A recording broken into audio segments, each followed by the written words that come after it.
Hello and welcome to another edition of Upon Further Review, your number one source for all things Northeast Indiana football, SAC, ACAC, NE8, you name it. We'll have it covered for you here at Upon Further Review alongside Eric Dukevich. I'm the coach, Shannon Griffith, and we thank those who are listening in to our broadcast here this Wednesday evening at 7 on 1380 The Fan, 100.9 FM. Don't forget, 6 o'clock every Friday night, we have our pregame show, Parkview Sports Medicine pregame show, alongside Jim Shevlin, Eric, and myself. We'll get you ready, tuned up, and ready to roll on Friday night before all the big games start hitting. So make sure you tune into that at 6 p.m. on 1380 The Fan, 100.9 FM. And another week is in the books, and the conference races are off and running, as you could say right now. We're heading into week number 4, which is starting to get to the time of really, you start seeing, Eric, the time of the year where the teams are starting to settle into their necessary spots in some ways. Maybe not so fast this year as in years past, because we've had some, rather big games that have turned out to be nail biters, and some teams that have come along that have not been in the top tier of the conference, all of a sudden peeking their heads across and seeing what's it like to be in the penthouse. Absolutely. And part of that, we've seen some really good games in the SAC the first 2 weeks because of the crossover game mentality, the divisional split, and just some historic teams, historic milestones for some of our teams, like a Northrop with their 3-0 start, but then also a team like Dwenger, which we saw on Friday night, kind of leading the way in what they were able to do, and kind of this resurgence with a strong defense and a Dwenger that, is usually part of the conversation, has had some years that the last couple of years they have not been so much as so, but definitely in that conversation again, some old-fashioned Dwenger football we saw, and just across the board, really good play. And new schedule of games, because it's a rotation year where teams who hadn't played each other in a couple of years are playing each other for the first time, mixing things up in the SAC. Yeah, no question. And, if you look at some of this right now in the Summit City, let's see if I can get this in here. Yeah, the Summit City A conference, you see Bishop Dwenger on top with Homestead in second. But what's interesting there is that in the middle of the pack, you have Carroll, Northrop, and Fort Wayne Snyder. I don't think we've seen it look like that for a long time. That Snyder and Carroll haven't been 1-2 in the Summit City A bracket over the last few years. So it's been kind of an interesting dynamic to see in that respect. That here's Bishop Dwenger. They lose week 1, but they get things going week 2, and now it's kind of snowballing and into everything. And Homestead, they lose their starting quarterback, first game of the year, have to go back down to play Noblesville, playing a young quarterback in that regard, starts Frieden. And what has he done? He's won like 3 in a row, I believe, or something to that effect. And now Homestead is knocking at the front door as well. So the Summit A side of the gamut, it right now has a little bit of uncertainty when it comes to who that team may be. And I guess you could say the same thing about Summit B to a degree with those teams over there, because Northside, Lures, are both at the top of the heap right now in some respects. But I would have to say right now, you have to give the nod to Northside as them being a team that's only lost one overall. And they are, I believe, what is Northside now? 1-1 in conference play? Yes. Yeah, 1-1 in conference. Oh, there you go. That's perfect. Yep. There we go. I pulled up the John Harrell version of the SAC standings. I think a little bit easier to read. Yeah, that didn't come across as good as I thought it would, but this is much better. Than the Max Preps, which and I think it's important to note too, and I'm pulling up multiple screens here, so there we go. Yeah, I think it's important to note too. So you look at these the schedule and this conference slate. I think it's also important to realize that all these games count in the SACs. And so even if you play a team from the other division, it counts. And some places, I think John Harrell's one of them that doesn't count but it looks like they're doing so here. So that's good. I think they've got to figure it out. But, I think it's all new to so new to us in a lot of ways. It's fine. But yeah, I mean, at the end of the day, you have Dwenger and Homestead and Snyder. A quiet Snyder is in first place along with Homestead and Dwenger. Right.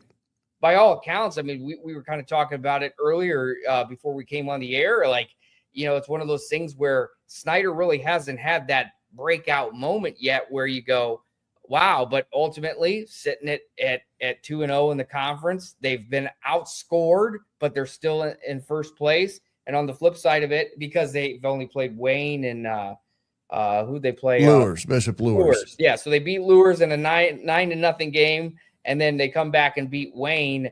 That's down this year. So actually, for Snyder, their 2 first games have been from the B division, their opponents. So whereas Dwenger and Homestead and Northrop and those guys, Carroll, everybody else has played an interdivision game. So it all counts the same. But ultimately, yeah, I mean, this is what it's going to be. And then on the B side, like you mentioned, Northside and Luers are tied up. That Luers team, they get the win over Southside on Friday night. But ultimately, it has been a very, slow start for Luers and trying to get things going.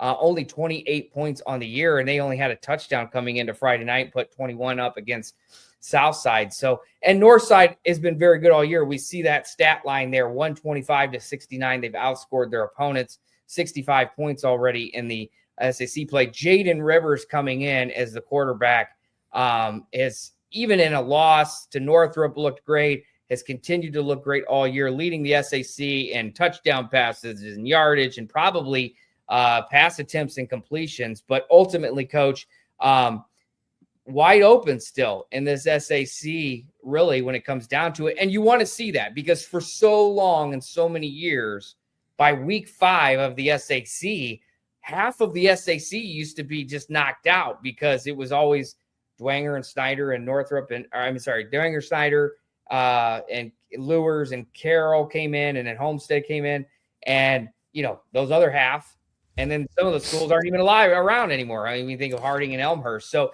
it's just one of those things. So I think that this conference realignment is new. It's year 3. We're still learning about it, but I think it's bearing out that it's good for the conference because you're getting more competitive games. You're getting a buzz when it's Northside and Northrop. You're getting there was a buzz for Luers and Southside on Friday night, just the way things have shaped up this year. Mm-hmm. And of course, the Dwenger Carroll, the biggest game of the night in our area, there was a lot of buzz there as well. Well, right now we've had 2 slugfest in games that we've had on 1380 The Fan with Snyder and Luers. A 9-0 contest. Bishop Luers had gone 10 straight quarters without scoring. They finally broke that Friday night against Southside. And then we turn right around and have a 9-6 battle at Carroll with Lucas Wynn nailing a 51-yard field goal in the 4th quarter to basically put the final nail in Carroll's coffin there at Carroll High School. And that kick would have been good from 55 yards. And, we can talk about that game here in a second. But, I think the other exciting game out of that first bracket was the Homestead Northrop game. Yeah. That went kind of a little bit back and forth as it finally got going at Homestead High School. Callison, listen to this stat line. He was 24 of 42. That's 57%, 330 yards, and 3 touchdown strike, the longest being 56 yards. Mm-hmm. Now, Northrop didn't run the ball very much because they only added 102 yards on the ground, and Kobe Reese was the leading rusher with 56 yards. And then in the receiving department, the leading receiver was Maddox Whale, 7 receptions for 122 yards, averaging 17.4. His long TD or catch was 43 yards. The other one was Jackson Robinson. He had a huge game, 96 yards in receptions, and another big night. And then, of course, Guilford, he had four receptions for 66 yards, 2 touchdowns on the night. So Northrop really threw everything at Homestead that they could. It just didn't go for them in OT the way they expected it to go. And Homestead, like we've just said, all of a sudden has now turned a dismal start because losing of their starting quarterback into a promising season with that, now that they're 3-1 overall and pretty much in command in that A division, because their destiny is in their hand, because they still have Snyder in the front of them and Carroll in front of them and Dwanger. So it's going to be a pretty good games going down here the next 3 weeks. Yeah, absolutely. And I mean, that overtime game, back and forth they went. And there again, Northrop starts 3-0, first time since 1983, and going for 4-0 for the first time since 77. They come up a little short. But I mean, the fact that we're talking a Homestead Northrop game going into overtime on the road and all of that, I mean, it's been pretty impressive to see. And what Homestead has been able to do with Michael White going down, the junior quarterback Logan Frieden has stepped up big with what he's been able to do. And on top of that, I think you can't have one without the other. And then for Homestead's case, it's Logan Frieden and Carter Kennedy. And what they've been able to do as a team and as a grouping has been phenomenal. And they were able to get other guys involved last week. I mean, the rushing came along nicely, where they go 153 yards as a team and 4 touchdowns, 3 of which went to Shane Bardwell. So a nice, really good game for him. We have, that's not a name that I don't think I've ever mentioned upon further review or on the PSM High School Football Tailgate pregame show on Friday night. So it's a really cool to see where some of these names start to pop up. And look, Northrop still has a lot to play for. I mean, they're still in that hunt because they're going to have that B division schedule that is really going to help them, because I mean, that's the South Sides and the Waynes and Concordias of the world have struggled and continue to struggle. And for once, Northrop is able to kind of break that ceiling a little bit, and that floor, if you will, I guess is more the way to look at it. But ultimately, a strong showing for Northrop too. 330 yards through the air for Northrop. Just the big thing about that game amazing. Too was the fact that Northrop was down 13-0 with about 10 minutes to go in the second quarter and finished down 19-7 at halftime. Yeah. So they had to come back from almost 2 score down to get it into overtime at I think 33. Was it 33, something like that? So Northrop really had a tremendous second half in coming back, because when you look at it, they outscored Homestead 22-14 in the third quarter. So that third quarter part of the game was huge for them, and ultimately they scored 29 points in the second half. So, I mean, that's a crazy, crazy thing to witness, of how Northrop was down but didn't give up and came roaring back to tie it up. And right now, I guess you'd have to say, without a doubt, you'd have to give a big I don't think I'm going to say award, but it's not it. But Coach Bowen, what Coach Bowen has done at Northrop after going through 2 years of having the offense, but the defense not being anywhere close to where it needs to be, but now having a caliber defense that goes along with their high scoring offense. I mean, what they've done in a matter of 365 days from last season is truly remarkable, because they're getting great play out of the players they would need to get great play out of, and that's the guys that are the stars, Callison and Croy and some of those other guys that have stepped up.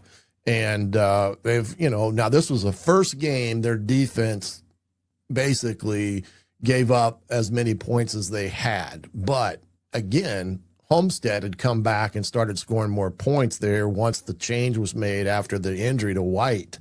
So you can't say that, well, it's the old Northrop. They give up 42. I don't think that's the case at all. These are two really good teams that just, they were scoring at will at some point and they all had to battle back.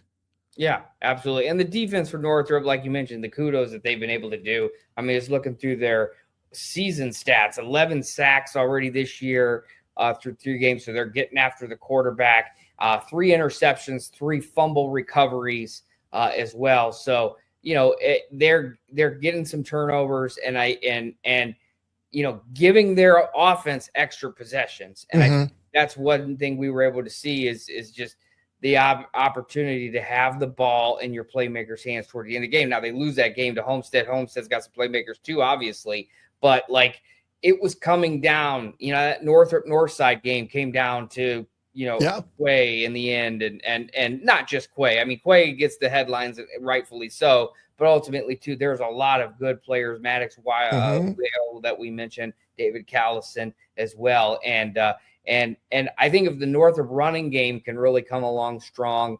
that's going to be the one for them in season. Because I think from overall, that's probably their least of the kind of the parts of the whole and that's not saying that it's bad. It's just when you have an Ohio State recruit and a guy getting Penn State and everywhere else offers on the other side and Callison's arm, the running game is naturally kind of the second fiddle, if you will. Well, you got to go with what gets you there. Rembrandt that's what they've done. Has shown really good. He's been really good. Rembrandt, their running back, and so many there's a couple other guys I know that have been good. So I think Northrop is still primed for having a good year.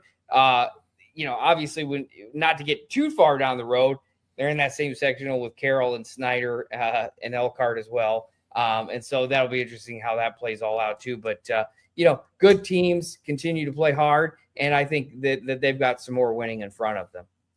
Well, let's go up to DeKalb next, and another game that it became kind of an instant classic, and then we'll wrap. We'll get to the Dwenger and Carroll game, but DeKalb and East Noble in a game that probably everybody and their brother thought East Noble was just going to walk into DeKalb and come away an easy winner. And that was the furthest thing from the truth. Riley Biddle scored with just seconds on the clock to give him a 21-14 win. He finished with a nice 9 of 18 for 136 yards. But where he made his mark was he had 20 carries for 117 yards and one. It sounds as if went for over 100 yards in a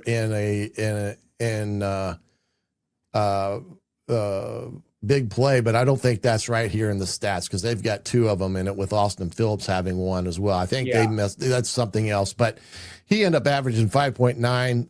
The freshman phenom, 22 carries for 147. And Austin Phillips continues to roll. Both had 2 touchdowns. He had 1 touchdown and Riley Biddle had 2. And right now, that game, and I think you even said it, the new head coach at DeKalb was a former defensive coordinator over at East Noble. So out of all the coaches that probably knew East Noble inside and out was probably him, and was able to do some things that must have done some things to give them some issues on offense and defense for that matter, and kept a game that should not have been close on paper. And you got to think that DeKalb has a little bit of a backbone again. And we've been watching DeKalb for the last couple of years. They've kind of been teetering on that fence of being a team that's going to go to the upper echelon or stay here. And I think they've now are probably peaking at the right time with that regard, even with a loss to East Noble. But 21-14 win at DeKalb, and East Noble had to pull it out at the end. Yeah, absolutely. And, I think Ryan Roberson is the head coach of DeKalb. He was defensive coordinator at East Noble prior to that, takes over that job. And it was, like we mentioned, we saw some flashes of brilliance from DeKalb, and, they were always in games and they had a strong running game. And I think what they've been able to do this season in particular is the ability to throw the ball more and and find some downfield receivers and to kind of have that part of their game come along so that they kind of have that threat where they can get both. I mean, just trying to look at McCormick, their quarterback, was averaging 181 yards coming into that game. And I didn't get the final stat line on him for Friday, so those numbers will fluctuate a little bit. But ultimately, it was a run-heavy offense for DeKalb, and that may still be the case. But ultimately, a team that's averaging 300 yards of offense, and their defense has stepped up too, because heading into that game, 8 interceptions and 8 sacks on the defensive side of the ball. So they can really get after you too. But ultimately, East Noble, I think the ability to, in those tight games, which we've seen a lot of over the years as well too, from East Noble, the Leo games and the state championships, even in a loss there, the idea, hanging around in games, semi-state with Hobart last year, I think it was, and just the ability to keep things rolling and find ways to win. That's what good teams do. And East Noble has become a really good team, a year after year, really good team. And they, we find themselves finding ways to win on the road, at home. In this case, it was up in Waterloo against, their former defensive coordinator who, one of the best practices is scheming against, working on your scheme as a defensive coordinator against guys like Biddle, who played both ways, and Alex Scott, and a lot of those guys. And so I think DeKalb is headed in the right direction. I know there was a lot of consternation up there some consternation with Seth Wilcox leaving and things like that. But ultimately, he's now defensive coordinator up in Angola. It's a new chapter for DeKalb football. And, that was a team that, in the 80s and 90s was a big, program in our area with Ron Cock as the head coach. And, now it's fallen on some leaner times, but games like that will get you noticed, since we're talking about DeKalb, even in a loss. But ultimately too, I think they have a lot to hang their hat on and get better and see where they can take that program. No question. And again, in those type of games, you put it in the hands of your star player, and that's what they did with Biddle, and he was able to take him the extra yardage needed to get the W. And, when you have that experience, that's what usually happens. Then let's head to Carroll High School, where we've had the Bishop Dwenger Saints and the Carroll Chargers part of the Midwest Box Breaks game of the week there at Carroll. And it was pretty much a defensive battle throughout the game. There were big plays, but either defense had a bowed up and, kept them out of the end zone and forced field goals. But when you look at the stat line, I mean, Henry Jordan had a respectable night. He was 9 of 16, 58 total yards on the night. But Tipton, the running back, had 37 carries for 172 yards for 4.6 yards. But Ellinger came in some key spots and got much needed yardage. He added 34 on the ground of their 218 total rushing yards. And it was a Bishop Dwenger, typical Dwenger type of win. Up in the trenches, and they got it done. But you look at Carroll too. I mean, Freisinger, I've become more and more impressed with him. 14 of 24 for 226 yards, had 1 interception, and he missed a throw here or there. And then, of course, they're not running the ball like they have been. They're having trouble with that. They don't have a running back that can do what they've been able to do over the years. But I tell you, their wide receivers are all deadly, because you got Van Pelt, Shealy, and Bowman.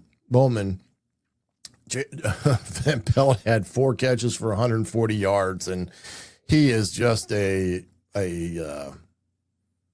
star athlete running around on the field, because he makes a lot of plays. But then Shealy will make a play, and then these guys flash at you. But it was a hard-fought ball game, but a game that Dwenger had to have that type of game against Carroll to win. Shorten it, not let it become a shootout, so to speak, because they probably don't win a 26-24 type of ball game. They No. needed to win a low scoring 9-6 game, and their defense again showed you how good they are Yeah. on Friday night. A lot of 3 yard in a cloud of dust, the old Big Ten style of football. But that works for Dwenger because even as we've talked about Henry Jordan coming back and being healthy and making plays, and at the end of the day, the bread and butter for Dwenger continues to be run and really kind of running back by committee. Now, Gus Tippmann kind of led the way there on Friday night, but it easily could be A.J. Shefferly one week. It easily could be several other players for Dwenger, Tippmann, one of the Tippmans, name a Tippmann. But ultimately, it was a big night. And I think the defense too, the ability to, even when they gave up those big plays, we saw some bombs to Jaden Van Pelt and things like that. They didn't give up. I mean, that play towards the end of the half, the double halfback pass. Yeah, that was from Jason. Yep. Or Jaden Van Pelt to Sheely. And it's like, oh, here we go. Here's Carroll, that breakout moment. It's almost like they kind of reeled them in to get to that point right before the half. And then Dwenger holds their own, keeps them off, and they get turnover at that point. It was either a missed field goal or a turnover. There's so many, but ultimately turnover either way if you miss a field goal. So ultimately, they didn't give up, and they didn't let that previous play dictate how they played so far. And so often you see that in high school football from teams across, our area, good and bad, and wherever they are. The one play leads to almost like a snowball effect. Dwenger did not let that happen, and they were able to keep Carroll out of the end zone. Well, the game turned in the fourth quarter as we were going back and forth. Carroll tied it up in the third. Dwenger tied it up into the third, so we went into the fourth quarter all tied up at 6. But there was a point in time where Carroll had gotten into Bishop Dwenger territory, red zone territory, where they decided to go for it on fourth down instead of kicking the field goal, which I was kind of surprised at because their kicker had been doing well and he's got such a strong leg, but Dwenger holds them and Carroll turns the ball over. Well, that started the drive that ultimately led to the game-winning kick of that 51-yarder by Wynn. And so there was some things there that were, do you go for it here? Do you kick it here? What was the thought process there of why you went for it as opposed to kicking it? And, it was one of those games where it was so back and forth and big plays were being made on every possession practically, a for and against you. It was a very good game, although it was a 9-6 ball game at the end of the day. But that was the type of game that Dwenger needed to win against Carroll, in my opinion, because if they had gotten into a shootout, I'm not quite sure they could have matched point for point in a shootout. Yeah, and you think of it, Gus Tippmann, 176 yards, I think was the tally on it, 172, 37 carries. Dwenger goes over 200 yards. Carroll just 47 yards of rushing offense. But credit to Tippmann, because you've got those big offensive linemen like trying in there. Here's a guy who, according to the roster on Max Preps, 5'5", 145 pounds. Yeah, he not plays, the biggest though. kid on Dwenger by any means, of course, in the SAC, but they're again a really strong game. And next Hard week runner. It might be Campbell, because Campbell has had the big game the week before, and so this upcoming week it might be Shefferly. And I think there's kind of that running back by committee mentality for Dwenger too. But ultimately, whatever gets the job done. And because a lot of those guys play defense too, so at the end of the day, Ellingers of the world and several of the Tippmans and guys, Henry, they're playing both ways and getting the job done on both sides. And ultimately, the defense, it's a field goal fest in the sense that it's a 9-6 game, but ultimately, the defense, every play, it was just both really defense. hard hitting and really good. Both defenses really played their fannies off. And that's what it was. It just became a matter of just positioning yourself and running out that Who clock had the ball at the last? end. And it was and who had the ball last, essentially. yep, Is that what that's kind of played what out? it was. And realistically, if you go back to the end of the first half, there was that interception that they were trying to run, and they're telling him, get down. I'm on the sideline. You hear him, get down. And he's trying to slide, time, like almost like he's looking at the clock and trying to slide at the same time to get it to like 1 second. And they didn't give it to him. Right. So, that could have been a field goal there too, because they were deep in Carroll territory. But yeah, a really good game out there on Friday night.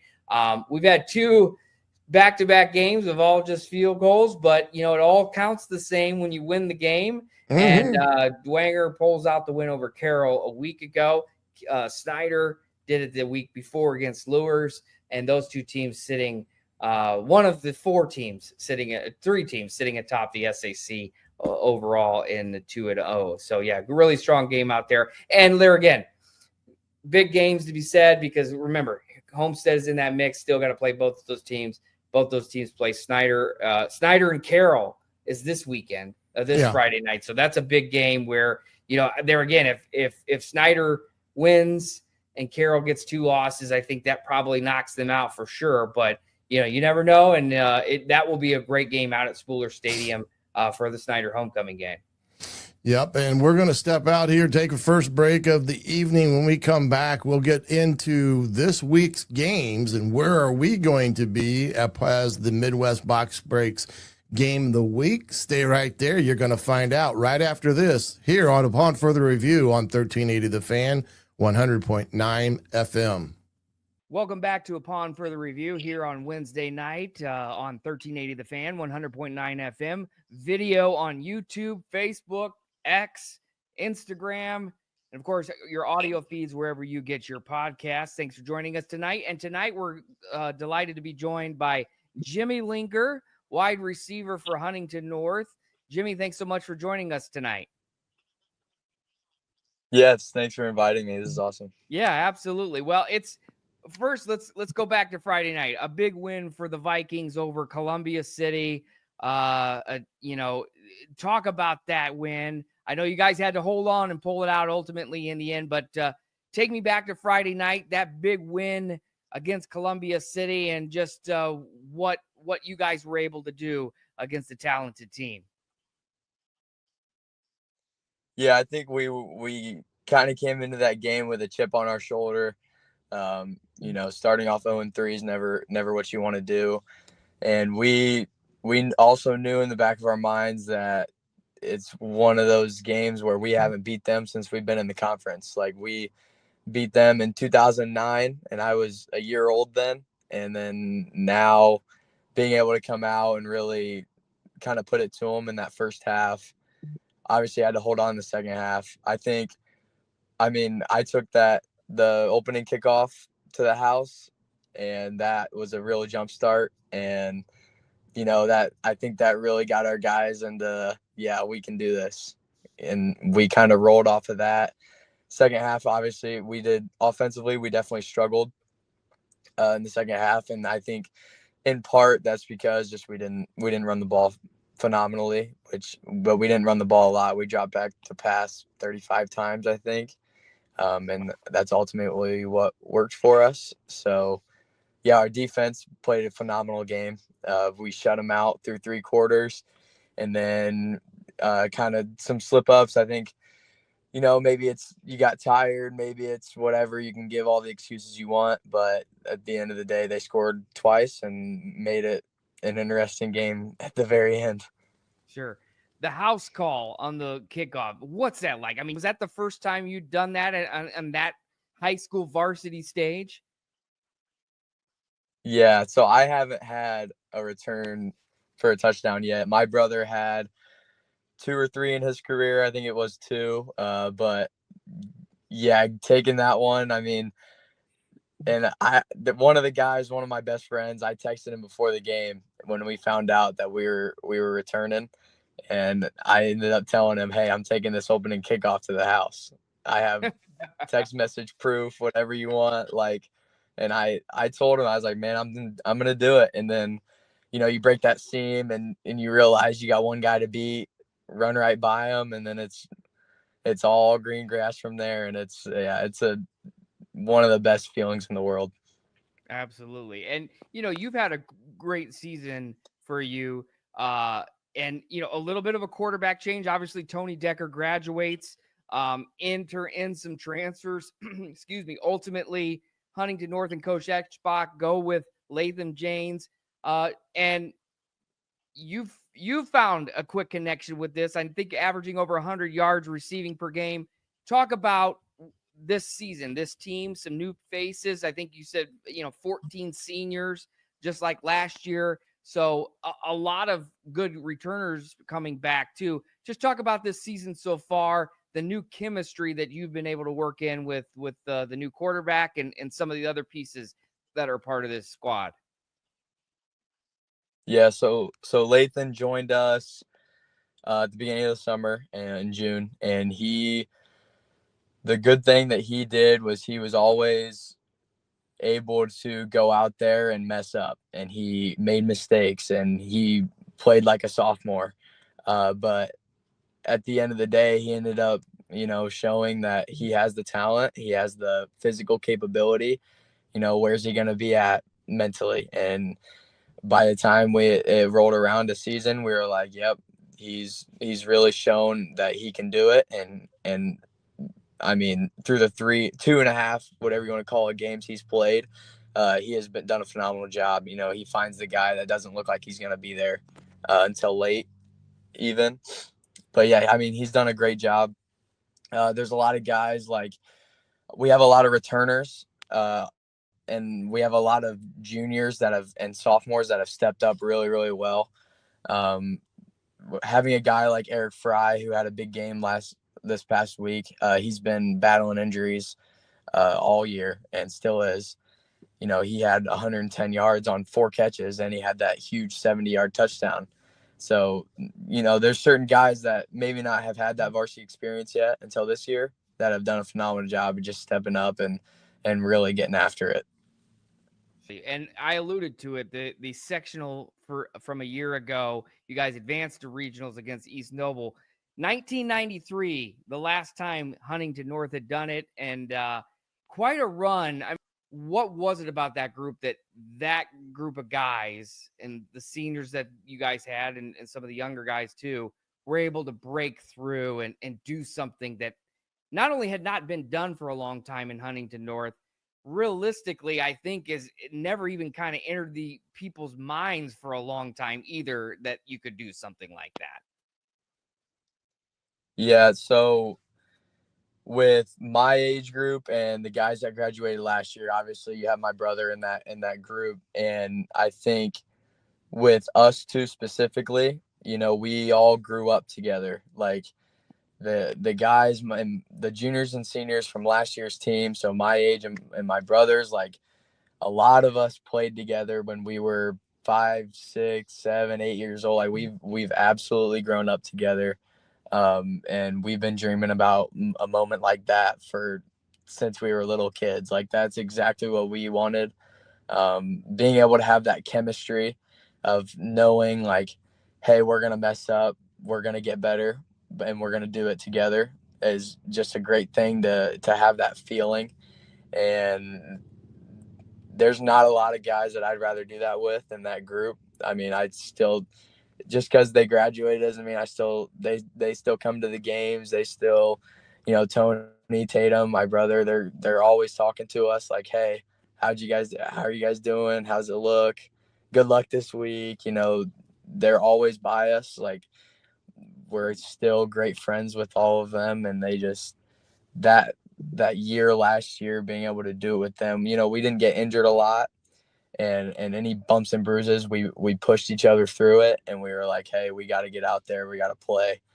And I just think in reality, we did a great job of being brothers and having a family with that team. Sure.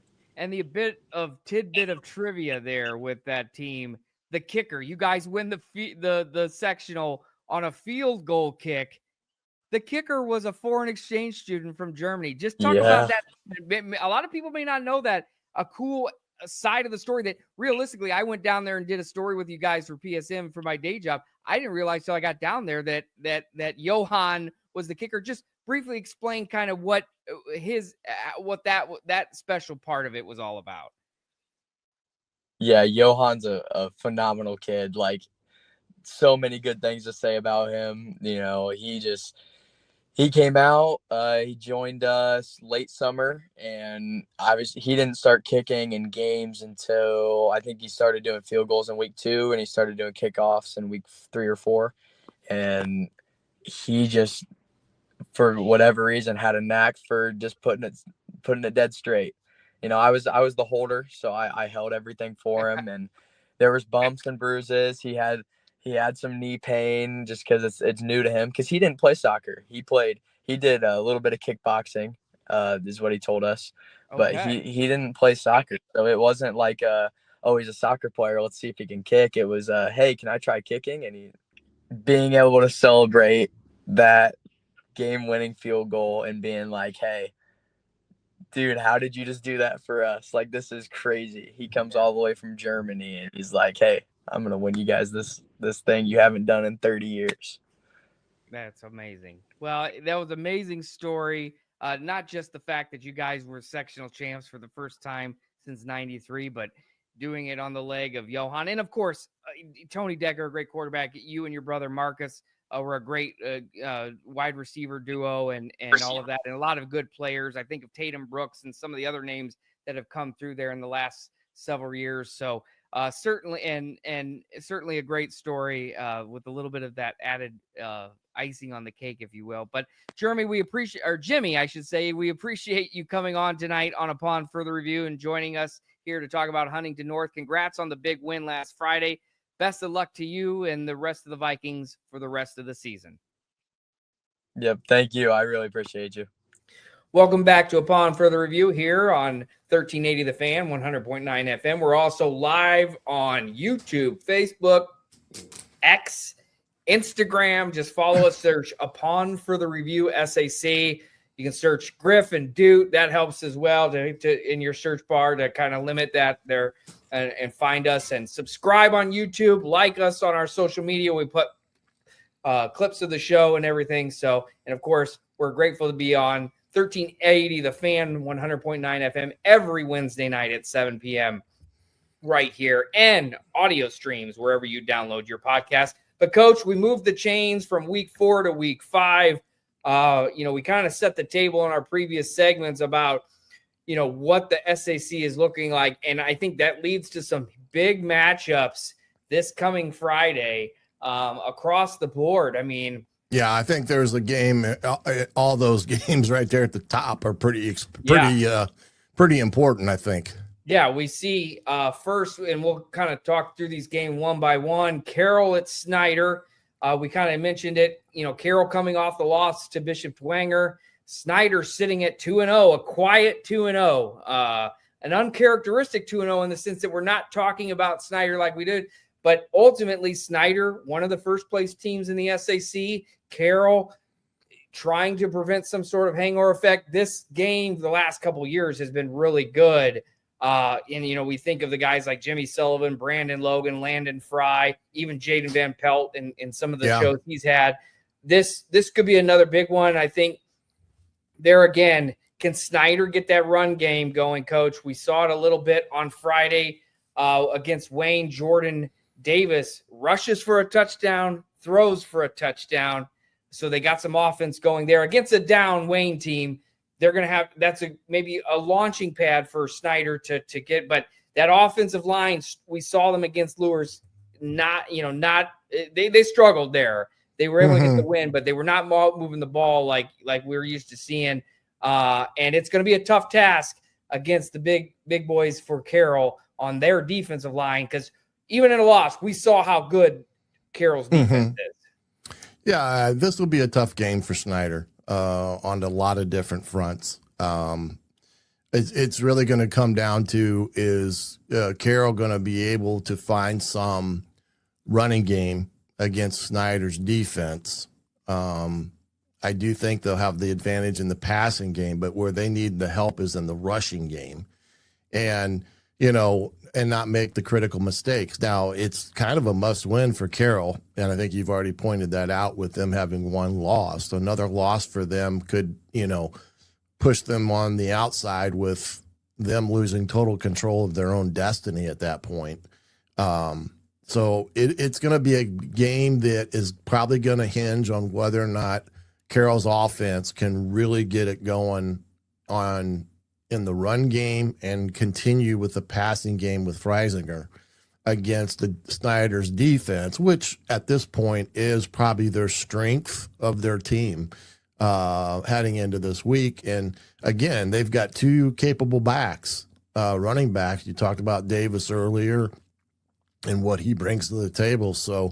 And I think if Snyder can find somewhat of a rhythm in the passing game, which they started out with at Lures and then kind of got away from it, they got that big old tight end. He's such a weapon for them. Yeah, he's a weapon for them, and find ways to get him the football. Then I think then Snyder sits pretty well in that regard. Yeah, and a good game for Jaywin Harris, the Snyder quarterback, on Friday night, and what they were able to do. He had there again a rushing touchdown and a passing touchdown, and that Snyder defense just held Wayne to 1 of 10 on third down. So there again, Wayne, a struggling team, ultimately still put up 18 points on that Snyder defense. But ultimately Snyder gets gets another victory and what they were able to do. So that should be a good one. And there again, the hangover effect for Carroll. I think Coach Dinan at Carroll will be able to get them beyond that, and they flip the page and they know they're a really good team and they can keep things rolling. So moving on in the SAC, we have another big one on the north end of town out at Shields Field at Bishop Dwenger High School. We have the Homestead Spartans against the Bishop Dwenger Saints. And hey, another A division matchup of two first place teams. So we'll have a team that maintains possession of the first place in the SAC, and then a team that gets their first loss in the conference on Friday. There again, a high-flying power offense in Homestead versus that staunch defense.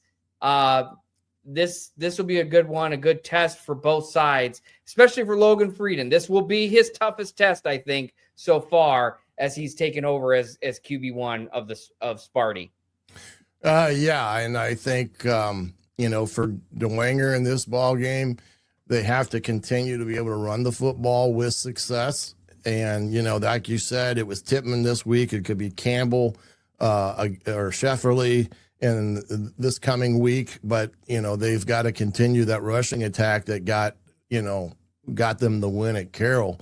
And I do think they've got to use Henry Jordan in the passing game a little bit more. He throws the ball pretty effectively. Now, it may be because there are sometimes maybe he holds it too long, but they're going to need his arm to be able to throw some footballs around.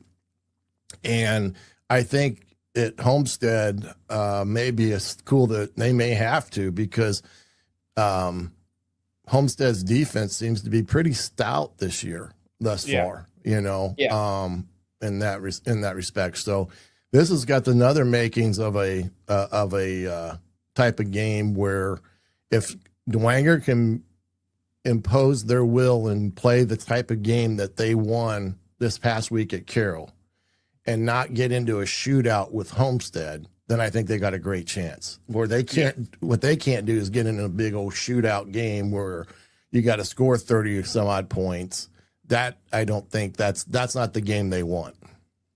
No, absolutely. And, and there again, what we saw last Friday night, a lot of field goals, but even if it's not, a field goal fest, so to speak, don't sleep on special teams with Luke Nguyen and the 52-yarder to win ultimately. And that was, earlier in the game, but ultimately that was the game winner. And just, the ability, to special teams could have play a role in games like these where you have two really strong teams, and maybe overtime as well. Could we see back-to-back overtime games for. And keep in mind, these two teams, 5-5 a year ago, I think both of these Mhm, teams, mhm. Homestead 3 years in a row of 5-5, and they're battling it out for maintaining first place in the SAC. So that should be an exciting one along Washington Center Road in Fort Wayne Absolutely. on Friday night.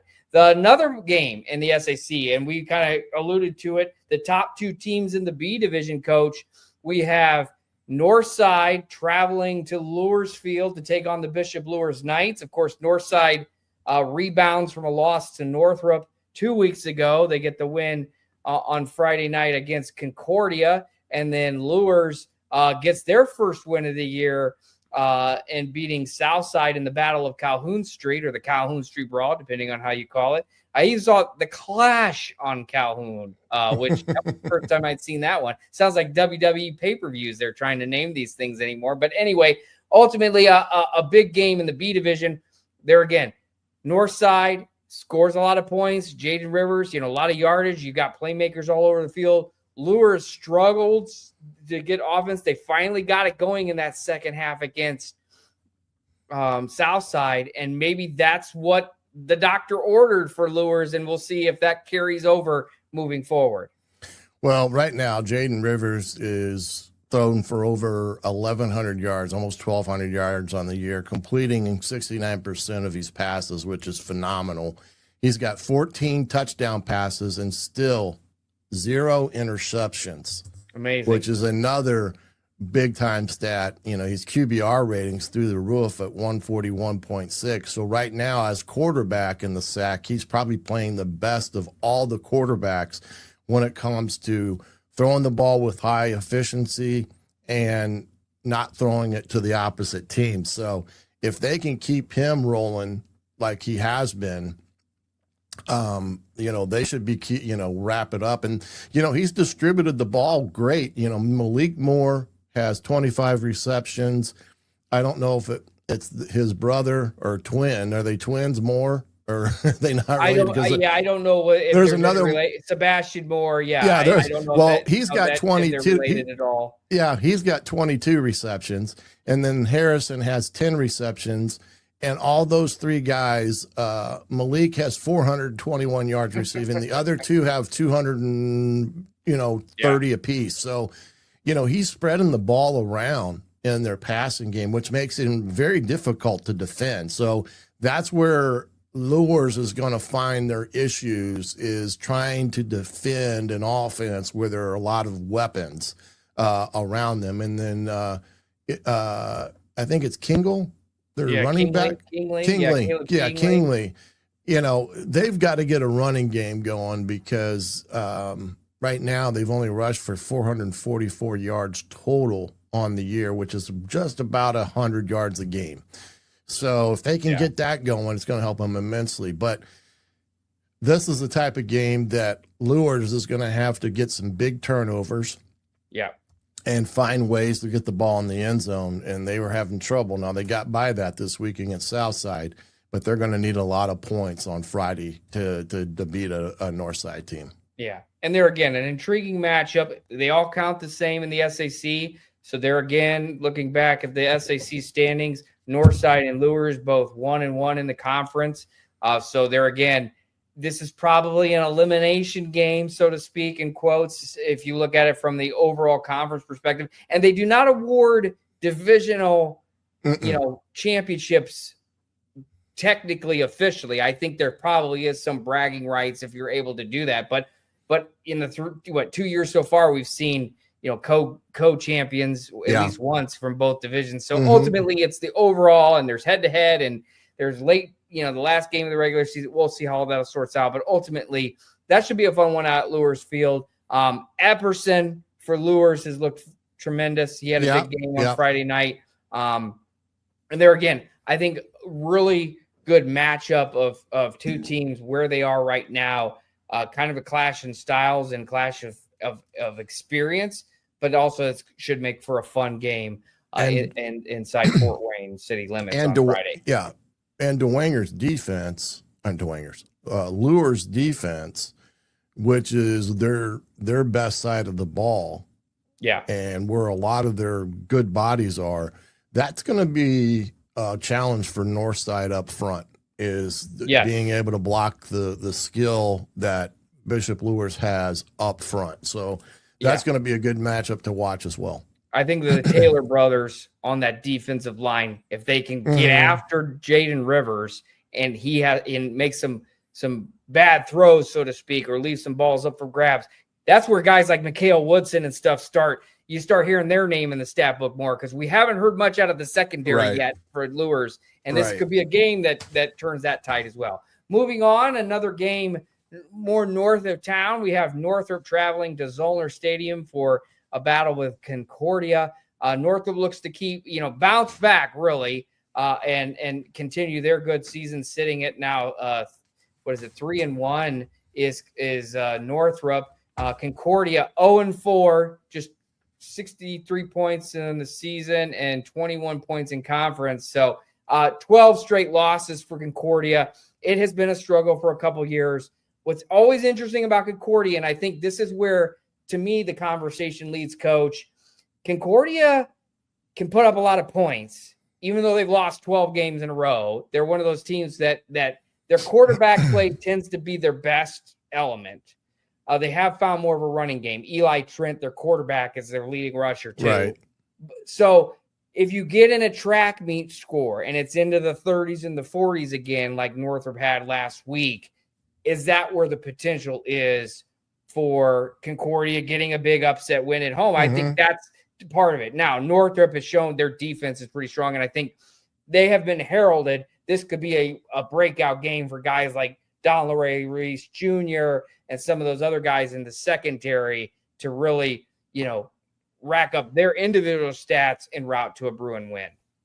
Yeah, this game's more about can Northrop rebound and not let the Homestead loss turn into 2 losses, meaning are they going to still be feeling the effects of the Homestead loss? Because that's when you get beat, when you let a loss continue to affect you going into a game Friday night, especially against the team on paper you have the better lineup against that team.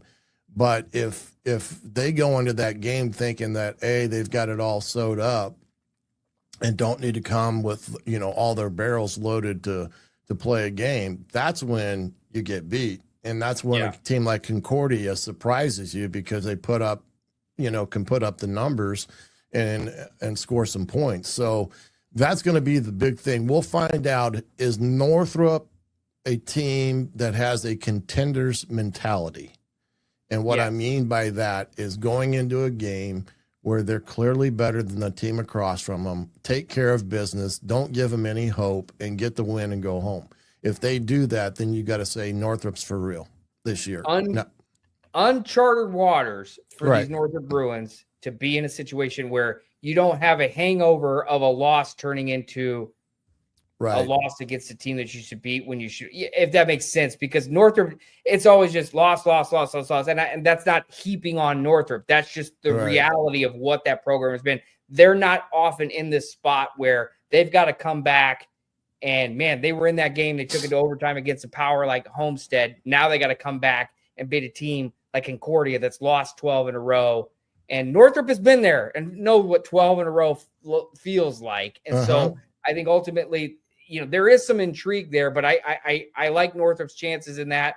It'll be just the biggest thing is I'm trying to see who Northrop plays after this week because it may be Snyder or Carroll. They have Dwenger, the 26th. So Concordia, Dwenger, Snyder, Carroll. Here you go, Northrop. And so it's actually an even bigger game in some respects. There again, you play 1 week at a time, and I don't want to overstate it, but I think realistically, when you look at that schedule beyond Concordia, you go Homestead, Concordia, Dwenger, Snyder, Carroll. Now they're in the A division. They're in the big school. They're the biggest school in Fort Wayne Community Schools, one of the top biggest schools, 32 wise in the state of Class 6A. But ultimately, Concordia, they're going to be the favorite to win, which they're not in that position often anyway against Concordia even. But then after that, it is the murderer's row. And so, and then you finish up with Wayne. So That's a steep 3 weeks for them. So yeah, that's a big I think especially this 3-week is for them grind. from a Northridge mentality. I think, stand on business very early, and then go to work and get ready to get for those next 3 games. Right. For 2 of them are at home. Well, actually, all 3 of them are at home because that Snyder game is technically a away game, but ultimately at Spuller. So yeah, that'll be interesting to see. But Northrop and Concordia start on the 19th at 7:00. Then we go down to our game. Not the only game in the south part of Fort Wayne, south into town, but Southside versus Wayne. I think they call it now. They're again the battle for the South. So a really intriguing matchup. 2 winless teams, 2 teams that have struggled, but ultimately somebody's going to get a win. And I think a winnable game for both teams. And really opportunity to take a next step forward for both of these teams. And, here we are in week 5 to start implementing, particularly for Wayne, implementing the things that they've learned in the offseason from new head coach Darian White. And then Southside, they're again, turning the page. You were leading Lures for a while. You've been able to put some points up early on in the season. And now you've got a chance to pull out and try to get a victory. That should be a win. It's a winnable game for both teams. And I think that's good for both of these teams because they need the win. Mm-hmm. Yeah. These 2 teams are trying to find themselves and find a way to get a W on Friday night. Yeah. So that wraps up kind of what we look at with the SAC. We're going to go ahead and take another break. When we come back, we'll break down more of this Friday's action. Big games in the NE8. Big one. We'll kind of give you a hint where we'll be on Friday night. But then ultimately, some other ones in the ACAC, maybe the NECC as well. We'll talk about it more next on Upon Further Review right here on 1380 The Fan, 100.9 FM. Welcome back to Upon Further Review here on 1380 The Fan, 100.9 FM, as well as all of our streaming platforms. We thank you for joining us here tonight as we move on to the NE8 this week, and we got to find out where the 1380 crew is going to be set up this week, and no better than to start that right off the bat, as we will be at the Leo East Noble game up in Kendallville for Friday night's contest, and 2 big-time programs facing off against one another. Nate Foster versus Riley Biddle. You name it. That's going to be a big ball game, but we will be there starting at 6 p.m. for the Parkview Sports Medicine pregame show. And then I will join Brent Rump at 7:00 for the Midwest Box Breaks high school football game of the week. Again, all on 1380 The Fan, 100.9 FM. But I guess you couldn't ask for a better matchup in this week with this Leo East Noble game. And let's just couple it with the other big game in the NE8, DeKalb at Columbia City. I mean, these are 2 games that are going to have some huge implications on what the NE8 is going to look like as far as who's going to have a stranglehold on first place. Yeah, absolutely. And I think, obviously top billing is Leo versus East Noble on Friday night with our Midwest Box Breaks game of the week on 1380 The Fan and 100.9 FM. And, rightfully so. This game has been a big one for several years, has not disappointed. I think, East Noble wins the 2 last year, one in the regular season, one in the sectionals. And then prior to that, Leo had won 6 straight against East Noble. And so the tides have kind of changed, at least there for last year. But obviously, both of these teams, very good teams, both sitting in the top 10 of Class 3A. East Noble had to rally late in a close game and get the job done and find that game winner, which they did on the feet of Riley Biddle. And Leo, on the other hand, has just looked really strong all year long. I mean, averaging 29.8 points per game, 8.5 given up on defense. So I think the Leo defense is going to have its work cut out for him, but also too, they're the ones that, they bring scissors to the party. They're the ones that can cut it out. And so ultimately, if that makes sense. So, what they've been able to do, 14-7 over Lures, 21-6 over Angola, 35-7 over Norwell, 49-14 over New Haven. So those teams have not, especially the last couple of weeks, it's not been the strong opponents. But this will be their big test. And that'll be a good one. And East Noble just keeping things rolling there too. Team averaging 32 points a game, almost 33. Defense only being up only 5.3 points per game. So this is going to be a fun one at East Noble. It never disappoints. It's become one of the best rivalries in the area in the last 5 or 6 years. And I'm excited that we're going to be up there. Yeah. And right now, like I said, Riley Biddle is the leading quarterback in the NE8 this season, and Nathan Foster is the leading running back in the NE8 this season, averaging 170 a game, but following right behind him is Austin Phillips. So this game will be interesting because Leo, while they don't have a juggernaut passing game, this is a game that may require them to open up a little bit because you just know that East Noble is just not going to let Nathan Foster run all over you. So this is a game where Stoller, who has he's completing 71% of his passes, but they've only thrown 39 attempts. So almost half of what Riley Biddle's thrown on the year. But this is a game that they may have to open up the playbook a little bit more than just saying, here, Nate, go win it for us, because no way East Noble is going to allow that to happen. They're going to put in a situation where they're going to force Leo to throw the football and dare them to beat them in the air and not let Foster have any type of room to run the football.